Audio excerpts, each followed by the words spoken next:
How's it going, everyone? Uh-oh. Recently, we saw the Rockets. Reece Sheppard had a career game against the Golden State Warriors. Last game they played against Utah, they did not lose. They blew them out the game before. So we're going to be talking about those three. Reed is now in the starting lineup. So how that looks going forward and more. But, before we start, we got to jump to B. Scott, man. He's going to put y'all on the prize picks. So Prize Picks is the best place to win cash while you're watching sports. The app is really easy to use. All you got to do is pick more or less on a few player stats, points, assists, whatever it is you want. And you could win up to 2,000 times your cash on a single lineup. The best of all, Prize Picks will give you $50 in lineups when you play your first $5 lineup. So that's basically free $50. Win or lose, you'll get $50 in lineups just for playing. So just use the promo code Rockets and download the app now. It's Prize Picks, where it's good to be right. Yes, sir. Yes, sir. And before we jump into Rockets Hoops again, I'm going to jump into Will so he can share something he's been working on. We're collaborating with. So whenever you're ready, Will, I'll share screen Okay. for you. Yeah, yeah. Pull it up for me. Let me know when it's live because I had to click off. All right, let's go. It's live. I can see it. Okay. So thank you, Brad, for the introduction. Basically what I have been shouting out on all of my podcasts, on the live streams we do on Twitter, TikTok, whatever, is I've partnered with Kidz Harbor. It is a shelter for abused and abandoned children. And what we're trying to do is we're trying to give them away some brand new shoes for Christmas and give them a basketball clinic. So I'm gonna have some of well, y'all know him, DeAndre. I'm gonna have him and some other guys go out there and they're gonna give them some basketball drills. Brad's gonna be there helping out. J Dub is another guy who y'all know is going to be there. He's going to DJ for the kids as well. But basically, we're going to go out there, give them some shoes for Christmas, give them a quick basketball clinic, just show us some holiday spirit. I did want to just once again shout out for everybody who did not know. If you want to hear the long form of what we're trying to do, I broke it down in this minute long video. There's also a GoFundMe link where I kind of break down even more. But basically, what I need everybody to do, if you have not done so already, is simply, right, I know everybody can't financially give, so just hitting the retweet button goes a very long way, and nothing else, hitting the share button, copying the link, sending it to your friends, sending it in your group chat, telling your family about it, because it's holiday season, so obviously now it's probably around a time you're gonna be around a lot of your family members.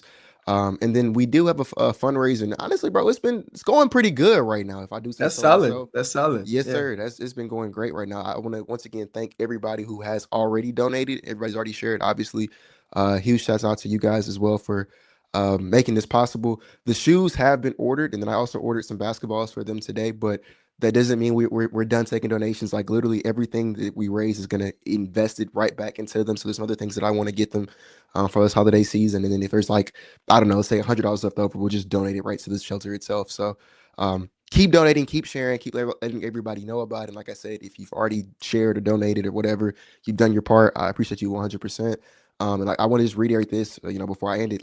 This is not me or Brad or Jada or anybody else. This is the Houston community coming together to do something good for the Houston community. So I appreciate everybody who's already kind of tapped in with that. But I'm good, bro. You can take it off the screen now.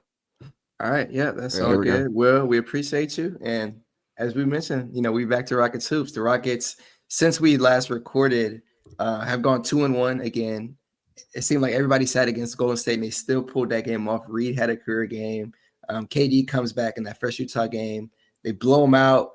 They're about 28 points. It was easy, done by the third quarter. And again, they lost recently in the first back-to-back of the season. No Steven Adams, came out flat and just fell short. Almost came back from 21 points. Got it to 1 after a KD 3, but bad mistakes down the stretch. Again, couldn't pull it off. But I just want to start with, the starting lineup change.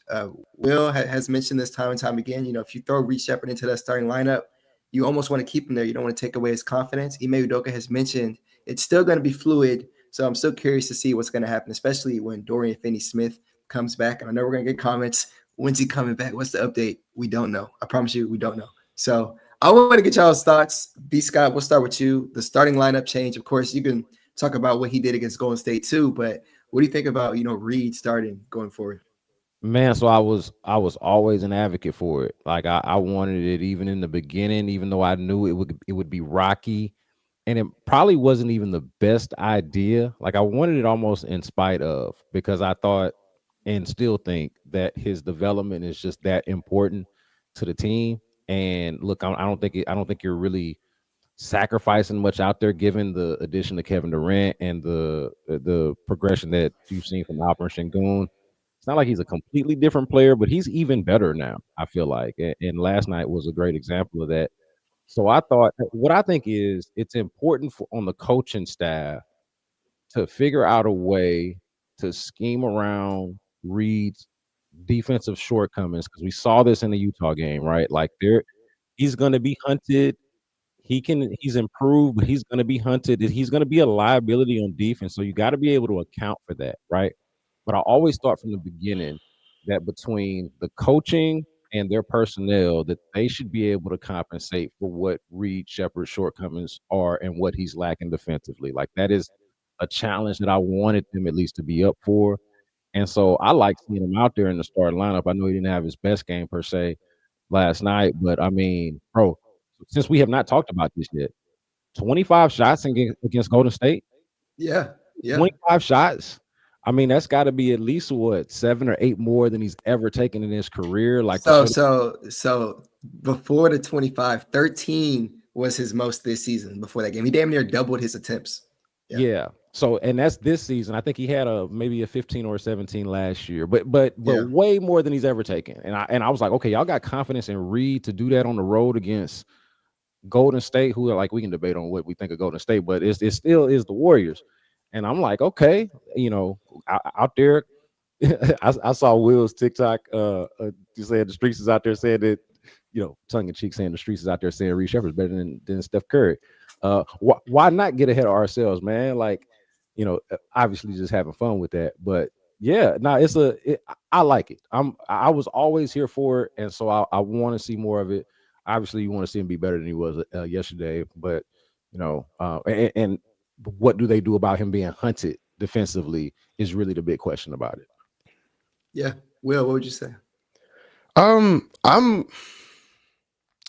gonna say I kind of would prefer if he didn't start right now, just because I think we're noticing a lack of aggression from him in the starting lineup, and I think a lot of that is not necessarily just because he's afraid. It's more of like it's less shots for him to go around when he's playing next to a man, next to KD, next to Sengun, right? Whereas when he's coming off the bench, when the certain guys go to the bench, it would be like him and KD out there, and so KD would get the primary usage, Reed would get the secondary usage, and now he's like the fourth, maybe even fifth option starting five.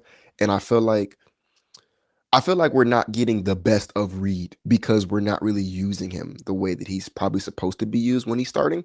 And so, like, I have no issue with him starting and I guess closing games for that matter.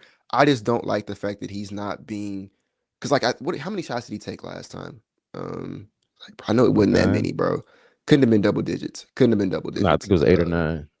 He shot 8 shots. Yeah. And he really wasn't on the ball that much. So, and I'm not necessarily complaining, because like I get it. He's starting, and obviously you want KD and you want Shingo and you want him to have the ball a bit more, right? I get that.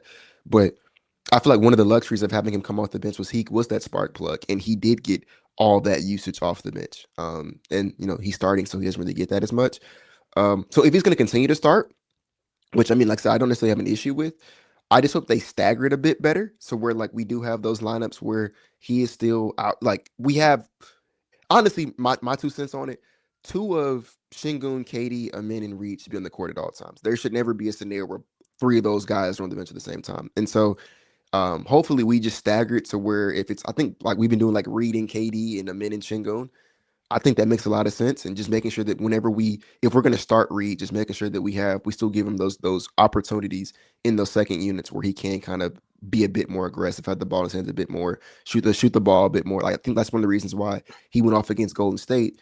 It was because there was no KD. And so it's like, well, somebody has to take those shots because KD's not here.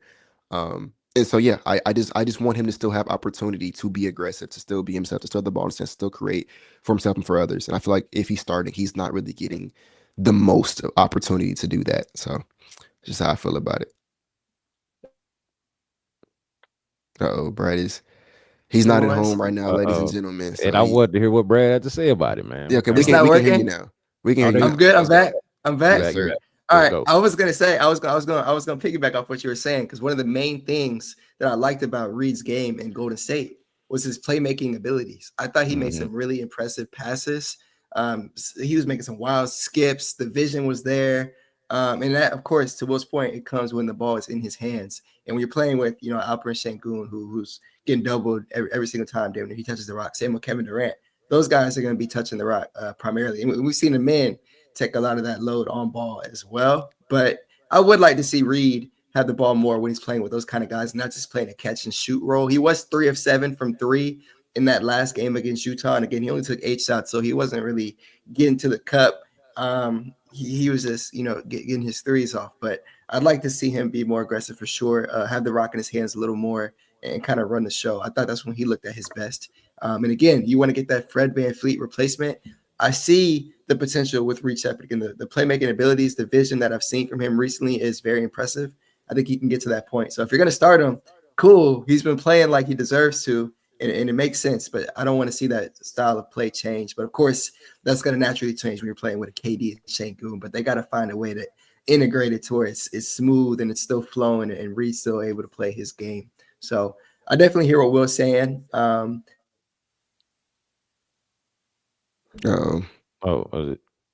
he's just not at home. He's in a hotel right now, so it's gonna be a little spotty. Damn. There Okay. you back though.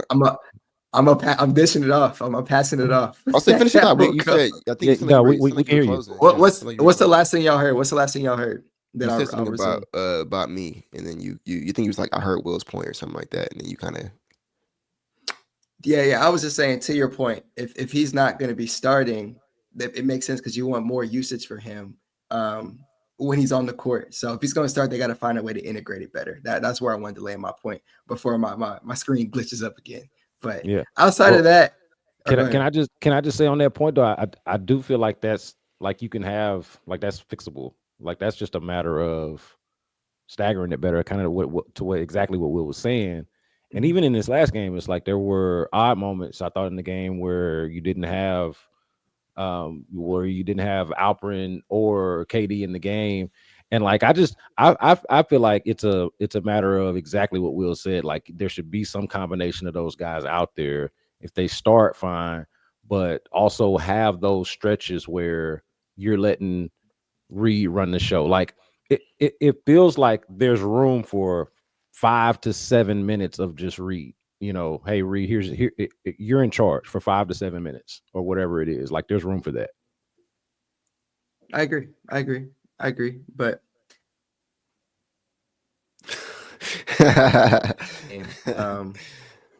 if Reed's again. Yeah, okay, we got you. Go. All right, yeah. So you got the Kings next. Ideally, it's gonna be a good bounce back game. So I'm looking forward to that. So Will, going forward against the Kings, they just lost a tough one against Utah. What do you want to see in that one? Then we'll go to B Scott. For like a starting 5? Not starting 5 will stay the same. Just in general, on a bounce back game wise. Oh, just win. I don't know. Easily. We didn't beat them last year, did we? Is that one of the teams we didn't beat? No, we didn't beat them. 0-3. We played them 3 times and didn't beat them. 0-3 and then 0-2 against the Nets. So win. Beat the team you didn't beat at all last season. It dropped the game they weren't supposed to drop last night, but I mean you can make up for it by winning these next couple of games coming up. So just win. Yeah. Yeah, could I just say don't play like last night? Like that'll be my simple. I'll make a very simple. I'm a simple man. Look, I can deal with them splitting a road back to back against the Jazz. Like it's not the end of the world, right? They lost the game, but like them out there not really rebounding and defending the way I would really expect them to on a consistent basis. And credit to the Jazz, they made some tough shots, I thought, but like just play back up to your standard, I would say, is what I would be my request. But I'm not like griping too much about it, but it was just, it was second night of a back-to-back. We can kind of expect a little bit of a lull there, but the defense, I thought, left a lot to be desired last night. So just get back to who you are. Yeah, they got out-rebounded in that game. This Rockets team, Steven Adams or not, should never get out-rebounded. I do not care. It's unacceptable. Lost the rebounding battle, I believe, by 6.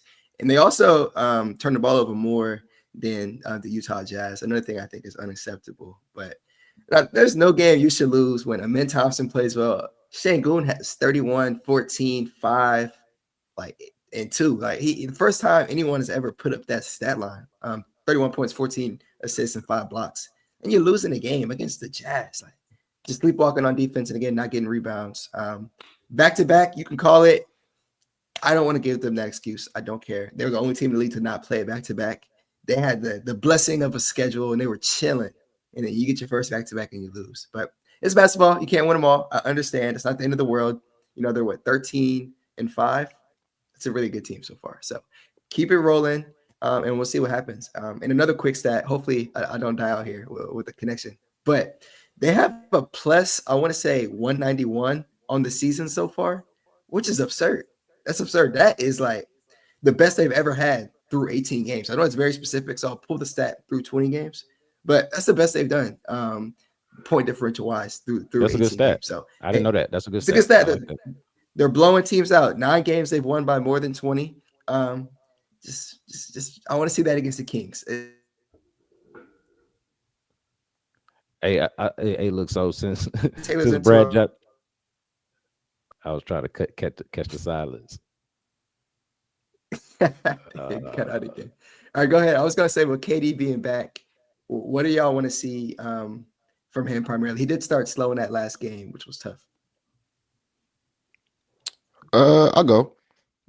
I mean, I feel like with KD is really simple, right? Just make your shots, right? Like I've said it a while now. I don't really hate KD shot selection. I think for like 99.9% of basketball players, the shots that KD takes are bad shots. But when you're Kevin Durant and you consistently make shots that are that difficult with regularity, you live with them. And like I don't think KD takes bad shots per se. I think the matter of fact, the issue I have with KD is never his shot selection. It's how loose he is with his dribble and his passing. I think those are things he has to clean up. So I think he had 5 turnovers against the Jazz last game, and that's just unacceptable. You don't need to be having 5 turnovers. But yeah, with KD's shots, like I'm never gonna sit here and say, oh, that was a bad shot for KD. He gets to his spot, he rises up, he's taller and has longer arms than like 90% of people in the league, and so he doesn't see those contests. They don't affect his jump shot. So just make them, right. He had an off game from a scoring perspective, and like I said, that was compounded by the fact that he had 5 turnovers, and those are things that you obviously cannot do. And they were 5 bad turnovers. I want to say a lot of them were turnovers that like led to transition opportunities for the other team. So different stuff like that. Like he has to clean that up, and I mean I think he's fine. I'm never gonna be. I'm at the point now where I don't ever get worried about Şengün or KD if they struggle. I think those are 2 guys who've shown me what they're capable of in a large enough sample size to where I know that if we're in a game 7, they'll be there. Like I'm not gonna question that. It's other guys who have a bit more concerns for. So I'm not even like he'll be fine even if he doesn't bounce back against the Kings. It's not gonna be like it won't be long. That's what I'm trying to say. Like I'm not really worried about him. I agree. Bro, I'm just glad to have him back. Yep. Like honestly, like it's not a beggars can't be choosers type of situation, but like Rockets fans need to understand, like this is rare. This is rare air right now. So like I'm just glad to have him back. To be honest, I would co-sign what Will is saying about the handle and the turnovers. And sometimes, like in this last game, it felt like, and it's almost weird to say this about KD because he's KD. So like I'm about to say, it felt like he was pressing. I don't know. KD can pretty much get away with anything, but I felt like he was, his game is like he's best when he's just kind of like smooth. He's aggressive, but he's kind of smooth with it. I felt like he was pressing a little bit and kind of let the game come to him a little bit more in the in that fourth quarter. He had 16 points in the fourth quarter. So like he I feel like he figured it out. But yeah, like KD, I'm just glad to have back, and want to see him out there, healthy and aggressive, man. Like I wouldn't worry about KD as much as like that he wants. Sometimes it does. It could look like he's forcing the issue for sure, but it's just like it's only a good shot for like a Kevin Durant as player. Yeah. So we'll see. Of course, they have much more of a chance to win whenever he's out there. And the next upcoming stretch, again, Kings should be smooth. We got another back-to-back against the Suns and the Mavericks. I want to say that's going to be a good stretch of back-to-back basketball. So I want to see how he looks in both of those. But yeah, I mean, no big deal for me. Again, he takes a lot of pressure off for the rest of the guys on the team, and scoring was not the issue in that past game. It was defense. So yeah, the main thing with me again is just the passing. I think he makes a lot of lazy passes out of double teams or just the one-handed bounce passes. Maybe it's telegraphed. Those are things I want to see him improve on. But mean, outside of that, never. I won't have a complaint about KD, unless he's not being aggressive enough, which we saw against OKC. But it hasn't been a problem since. So I'm not tripping off of any of that. But yeah, so we're 20 minutes through this show. If you're still listening, like, subscribe again, throw a question if you're with us in the live stream, and we'll make Somebody sure to asked answer it. about Tyler Smith. I don't Yeah, know if that's all we signed him. Yeah, I know do y'all nothing about Tyler Smith. No, nothing. I don't know. I think he played for the Bucks last year. Matter of fact, I want to say he might have been at OTE with Amin. I think him and Amin might have been there at the same time, but I don't know nothing about his game. If I saw him in the crowd, I couldn't pick him out. I have no idea who he is, so I regret to inform you. I cannot educate you on that one at all, man. I think he said he's 6'11", right? He's a Houston kid. He's from Houston. Yeah, I think if I'm not mistaken, I think he's from out here where I'm at, Fort Bend. I think he's a Fort Bend. They said he was born in Louisiana, but then he relocated to Houston, Texas after they were George displaced Bush by Hurricane Katrina. Yeah. George so Bush, Richmond. Yeah. But I mean, I don't know much about his game. To be honest, that's a cool story though. Hometown kid gets a gets a 2-way deal with the hometown team. Cool. Yeah, as Will said, I don't know nothing about him, but yeah, he was on the Cold Hearts the same year Amin was there. Let's see, looks like he did G League Ignite. Yeah, I don't know. So yeah, he was the OTE to Ignite pipeline. Yeah, and he's only 20? He's only 21, so yeah, he's a young bull. 6'9". Let's see, can we get like some basketball reference stats? I mean, it's probably like very so low I'm sample. looking at it. I mean, when he played on the Bucks, he's averaging like 3 points a game. He'd have to go to a game where he just got extended burn. His game log. His career high is 20. 20 where is his G League stats? He's not shooting well in the G League. He averaged 14. It looks like he averaged 14 for the G League 2 years ago. Yeah. So G League Ignite, he averaged 14 on 11 shots, 47% from the field, 35 from 3, 74 from the foul line percentage. That is, I'm saying. What else we got? 5 rebounds. This is 2 years ago at G League Ignite. 5 rebounds. Yeah. So that's his stat line from 2 years ago.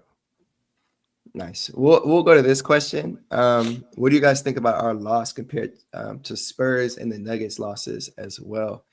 To me, and I'll be quick before it cuts out, hopefully. I think the difference between those games is the Rockets before were 8-0 against bottom 15 teams in the league. Net rating wise, they blew every bad team out.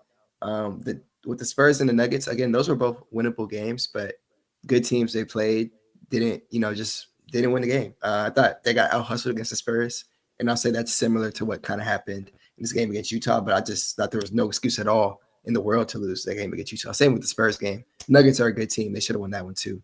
But I just think the difference is Utah's a bad team, and that's a worse loss, but they were all winnable games. That's the main thing for me.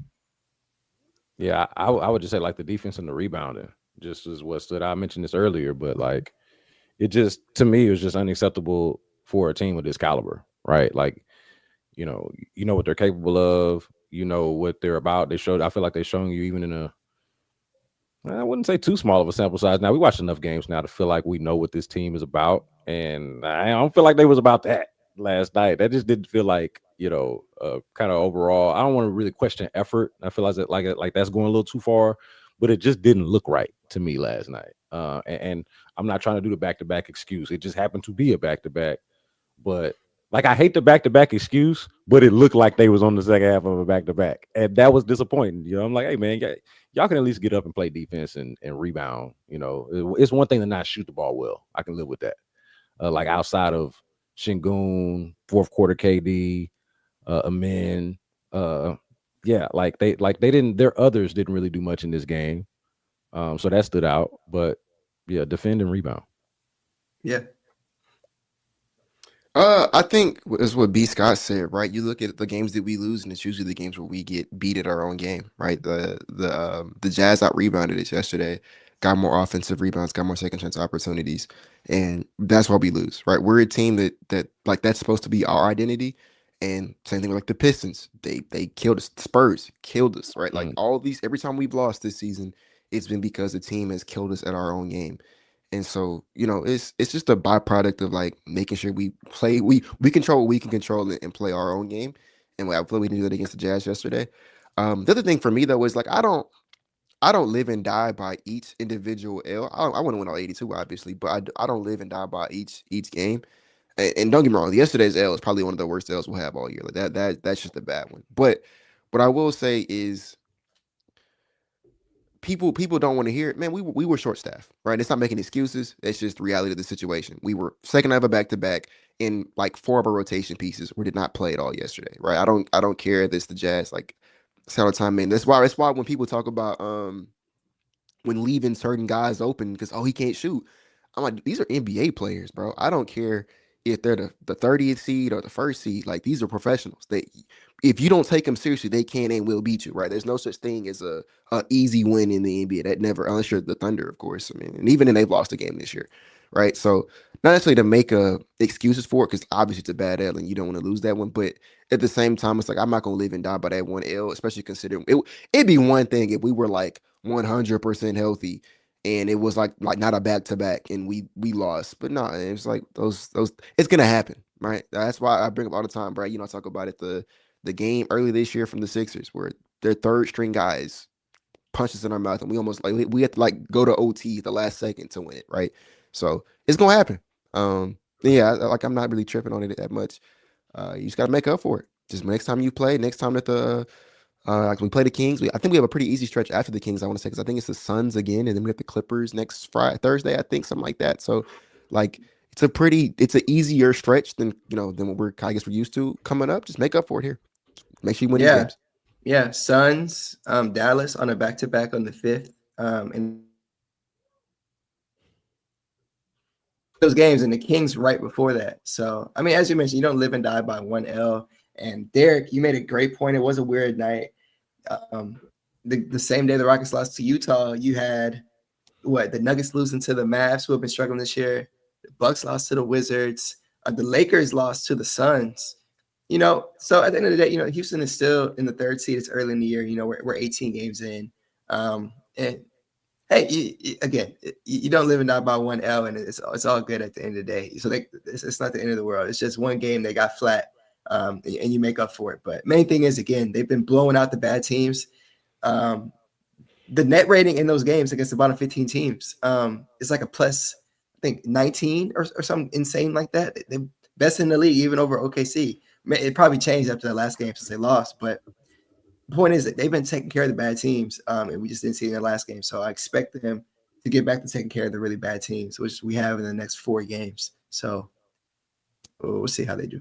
Yeah, it's enough to feel like this is a blip, like based off of what we've seen so far from them. Like if this becomes a trend, then we're having a different conversation. But like there's nothing that we've seen so far that would raise red flags. It was a bad night. Flush it.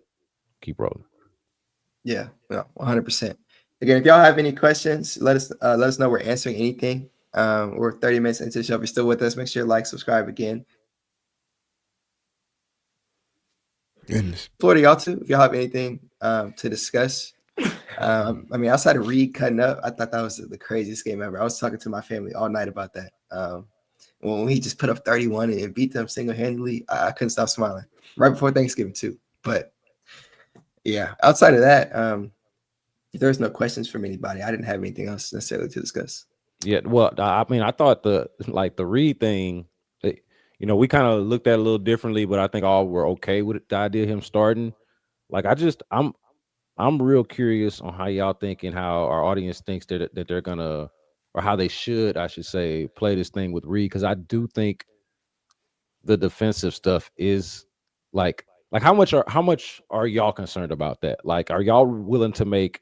Do y'all look at it as more like a trade-off of like, man, he provides you so much on the offensive side, on the offensive end of the floor, that you're kind of willing to work through the defensive stuff, or does it not really even concern y'all? Because that's the part that really concerns me more than anything, of the idea of him, being, a starter or playing starter level minutes. Like I love the kid, but that is my sort of reservation.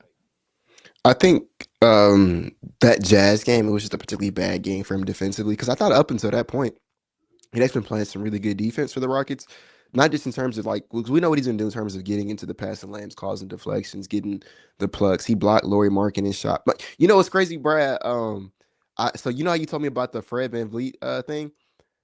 I did end up talking to him today, and he brought it just hit me. He brought up Reed blocking Lauri Markkanen. He's like, bro, that kid is crazy. Like, Oh so wow. like, yeah, so yeah, like obviously Reed can play defense. I think that Jazz game was just a particularly unique bad game for Reed. And then on top of that, I think that you also run into that same conundrum where like because Reed's going to, I'm not gonna say bleed value defensively, but Reed is never going to be like his upside as a point of attack defender is going to be neutral at best. Right now, in terms of him getting into the passing lanes, causing deflections, blocking shots, different stuff like that, he can be elite at those things. But in terms of just one-on-one, mano-a-mano, locking the dude in front of you up, he's never going to be anything other than neutral. Right? That's just reality, especially against a guy who's like a real plus on that end. And so, given that's where he's at, the appeal of him is the fact that he's going to give you so much more value on the offensive end. And that's one of the reasons why I guess I'm not gonna say I don't want him starting per se, but like I need us to make sure that we're still capitalizing on the things that makes Reed Sheppard good. Because if you're starting him and then you're not really utilizing him that much, he's getting, very little opportunities with the ball in his hands or off ball, and then you're going in the other and you're asking him to lock up and play point of attack defense. Like, I'm gonna be real, he's probably not gonna be able to do that better than Aaron Holiday, for example, right now. And if that's the case, and you're not gonna play through him offensively to a degree, what is he doing out there then? You know what I'm saying? So that's another reason why it's like I feel like if you're not going to play through him, which is fine, I get it. You got Shinga, you got Katie, you got him in. Maybe, you know what I'm saying? If you're not gonna you don't have to necessarily pull him, but make sure he's one of the first subs so you can stagger him, right? Because then you can throw the ball into his hands in the second units and say, hey, take over, be a bit more aggressive here. Because he's not going to be that guy defensively. So but yeah, like I said, just to kind of bring it full circle, I think he just had a bad game defensively. I'm not too worried about him as a defender. Yeah, he did have a bad game, definitely in that last game. One of the worst I've seen from him, actually. Yeah, They it put was a him in a bad lot of on-ball actions. They were hunting him on screens, and Utah, they were just successful. And I do agree with Will's point. Reed has gotten better defensively, in my opinion. And I know steals and blocks aren't really an indicator of how well somebody's playing. We've seen Harden rack up a ton of steals and deflections, and he wasn't really locking up. But I think Reed, in that same sense, has also been playing really good defense, though. Like, he's not only staying in front of people, but he's just yanking the rock from people, and that's turning into transition points right away. So I think his defense has been an improvement. But at times, and B Scott, to your point, I hear you, because he does look like a liability, especially when teams are out there hunting him. But I think it's kind of similar to Jabari Smith Jr. I don't think he's a liability, but teams do hunt him as well defensively. So I mean, they just got to step up when that happens. But yeah, I think he'll be fine. He's gotten better on that end.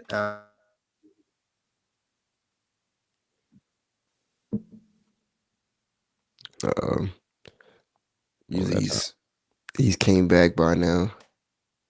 Oh. The defense was trash as a collective last game, but I'll say I think it was particularly bad from Reed and Jabari. I thought Reed and Jabari did not play that well of defense yesterday. Yeah. I think Tate actually did play some pretty good defense and played a really good connective piece game, gave a lot of effort on the glass. I think that Tate probably should have played a bit more than Aaron Holiday and Reed yesterday. Just, if in the interest of trying to win the game, because I thought he was really good in his minutes. And like I said, Tate is he's a professional, bro. He doesn't play that much, doesn't play often. He just checks into the game and gives you energy, gives you effort. And he impacts winning, right? Like I said, I think we were better. I don't know what the plus minus was. I mean, they're probably still negative, but he probably has one of the lower Tate was 5. Tate Oh, had, he hit the highest plus minus. He had the highest plus minus on the team. Yeah, there you go. Yeah. He did good in his minutes. He did good. I'll say that backs the eye test. We were a lot better with him on the court yesterday than without. I think he should have played more than 4 minutes in that fourth quarter, 13 minutes total. So yeah, shout out to Team Cap. I thought he was really good for us yesterday. I think he was because our offense wasn't the problem. We put up. That's one thing I saw people talking about. Now I feel like people kind of just get on the app after we lose and start venting and don't really want to be rational. So I get it. But people were like in my mentions crying. about like we didn't score enough. We scored 125 points. Yeah. Like that's a lot of points. But the problem is we let the Utah Jazz put up 133. It was not our offense. It was the fact that we couldn't stop them from scoring. Like I said, a lot of that was, like I said, they picked on Reed early on. Jabbar got picked on a little bit. And then, like I said, Aaron Holiday isn't necessarily a bad defender, but I mean, he's not Jayshawn Tate defensively. I think if you sacrifice some of that offensive, like that spacing, because Aaron Holiday can't space the floor, you sacrifice a little bit of that, throw out Jayshawn Tate to like really help secure the stops, secure the boards. I think the conglomerate of Kevin Durant, Shingun, and Amin Thompson would have been able to bring you enough home offensively. But who knows, man? Who knows? Another thing on that, I haven't even realized this, but they put up 125, which is obviously really good in regulation. But they shot 10 of 34 from three, which is 29% for the best 3-point shooting team in the league. Like 2 or 3 or more of those drop, and they probably win the game. That's how close it was down the stretch. So yeah, just one of those games. At the end of the day, but defense was the issue. Again, you can't give up that many points and expect to win, especially when your team is shooting less than 30% from three, and they still put up 125 in an off shooting game. So, I agree. I don't think that's the problem for this team. But yeah, shout out to Team Cap. Shout out to Team Cap. I thought he was hooping. He's a big reason they ended up actually coming back in that game. Yeah. So, all right, let's see. We said we got to call Reed Riverboat Reed. That is a new one. I haven't heard that. One. But Okay. Okay. I do think he's not as bad as gambling as Cam Whitmore was. He was awful at gambling. Well, I was gonna say that's a horrible standard. That's an awful standard, man. Let's not do that. Well, hopefully nobody is. Right. That's what I think of when I hear the word. For sure. For the steals, he had one in Golden State that looked really good. So I'm not worried about reading that sense. But yeah, I thought that was a funny comment. Appreciate that comment. Did y'all have anything else y'all wanted to? I like this from Fat. I'm sorry, I can't. Yeah, really have to see what a fully my bad. Really have to see what a fully healthy team looks like. Look, I think Will was making this point earlier. Like they were undermanned, shorthanded, and they kind of have been. Especially if you look at the DFS situation and now Tari. Like I am excited to see what they look like both. Once they figure some of these things that we're talking about, once they figure some of these things out and they get everybody together, I am actually really hyped about that. I would agree with that comment. Like I want to see, I'm curious, really honestly, more than anything, of how it all like fits in. But I don't know. I'm a little down on the fact that DFS is like we're kind of this far into it and don't really have as much more clarity than we did before. But I'm excited to see him fully healthy too, as well. Yeah, I have the 8-man rotation ready for the playoffs. I already know what it is, so I'm excited for that. So yeah, I'd like to see Dorian back too. Again, I think Chris White quote tweeted one of my tweets, and he said DFS was supposed to be ready, but by the start of training camp. So it's frustrating, of course, especially with no update. Hopefully Tari comes back soon as well. But yeah, getting those two back goes without saying. Van Fleet, I think it's going to be an issue. Did it break up again? What's the last thing y'all heard? Getting those two back. Yeah. Okay. Cool. Okay. Good. Yeah. Getting those two back. It's going to be scary. Again, they already have a really high net rating, best through 18 games in franchise history. It's only going to get better when they're fully healthy. So, yeah, I am excited as well. Absolutely. Yeah. We could see, they said it looked like Utah was a step ahead of us all night. Yeah, it was a slow game to start. Yeah, it was one of those games. I didn't mind. I didn't mind like tipping my cap a little bit. I thought Utah, for as bad as they are, or as much as let me say it like this, for as much as I expect the Rockets to handle up on the Jazz, I did shout out to them. They kind of like think about the night that Keontae George. The night, what was he that first night? Did he? He was 0 of 6, had like 8 turnovers. That was the worst game I've ever seen from anybody. Yeah, he was awful. Yeah. So I mean, good for them. You know what I mean? Good on y'all. They played a good game. Didn't like it. But it's all good. Yeah. Good for them. Whose minutes does Dorian Finney-Smith take? I know the answer to this. I want to see what y'all say. Ooh, Kogi's been losing his minutes more and more with each passing game. Looking forward to the film breakdown of aggressive D. yeah. Honestly, I mean, I don't know. I don't know. The gambling. I'm not gonna say that was a problem per se. We just it was a lot of not being on the same page. That was the problem, and then not a lot of effort on the glass. Right? It's really we read the book on it. It's easy to score when you get a bunch of second chance opportunities. They got a bunch of them. Right? We win the rebounding battle. We secure some defensive rebounds. We can go out there um and score. And like I said, a lot of it was also just respectfully, they picked on Reed. They picked on Jabari. Those are two guys that they consistently picked on, and then they made really great. They played very unselfish. The Jazz did. They were finding the open shooter in the corner consistently. Different stuff like that. Like I said, it's gonna happen, right? Like it was bad defense. Don't get me wrong, but it's gonna happen. But to the DFS question, yeah, I think they take. I think Okogie's been losing some minutes. I think Aaron Holiday probably loses some more minutes. But I mean, if you notice, we played 8 men yesterday, so like you can play 9 men in the regular season. You probably want to get that number closer to like 9 or 10, and then shorten to like 8 or 9 come playoff time. So, um, yeah, Who, Yeah, Brad, I think. who was your? You said you already know your 8-man rotation. Yeah, I got Who else? my 8-man rotation locked in. If it's not this starting five, you said about Reed for Dorian Finney-Smith, but assuming it stays the same, you got Dorian Finney-Smith, Tari. I wanted to hear this. Yeah, did it stop? Did it stop? Dorian Finney-Smith, Tari, and then go. Steven Adams, the guy who leads the NBA in net rating right now, more than Shai Gilgeous-Alexander. He's best net rating in the NBA. Steven Adams, he's in the mix, obviously. But yeah, if they need some extra shooting, you got to throw Aaron Holiday in the mix. I like that they didn't play him enough in that Golden State series. I thought they should have thrown him in. So if you need some shooting, throw in Holiday. But it's either going to be him or maybe some Okogie. But what Okogie brings is Dorian Finney-Smith in a little bit more. So I don't see him necessarily playing, but he had a great start for us, and I commend him for that for sure. It's amazing depth. Can y'all still hear me? we hear you. Yeah, you good. You good. Okay, all right. I got PTSD. I'm breaking up so much. Nah, you good. All right, Hey, I will say, look, I will say this too though about losses or the very few losses that they have. You know, this is good problems, rich people problems that we got right now. That I do hope.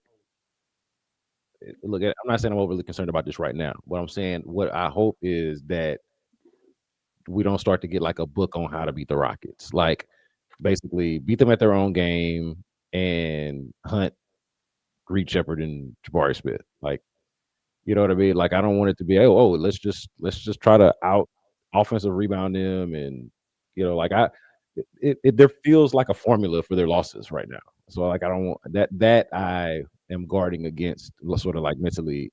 I don't know if that's a super concern yet, but I'm just hoping that don't be the case. That like, hey, here's the book on how to beat the Rockets. I like this question. Do you guys get frustrated with Alperen Sengun complaining after he thinks he gets fouled?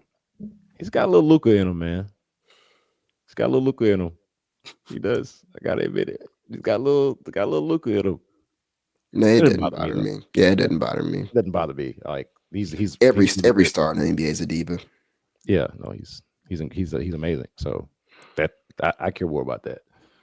I agree. He's getting to the line. That's most important. Only time it'll ever bother me is if he actively just needs to get back on defense and they're already running in transition and he's kind of just stuck on the call. It's like at that point, we got to get back on defense. But yeah, I mean, it is a little annoying, but I'm not going to lose sleep over it. What he produces offensively and defensively now is if it doesn't even matter. So yeah, it's not an issue for me.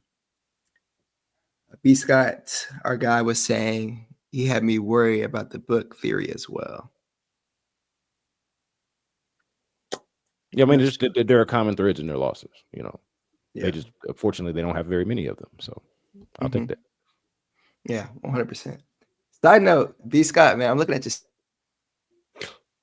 What we got? Man, look at you, brother. The setup is tough. The 1-2. No, I like it.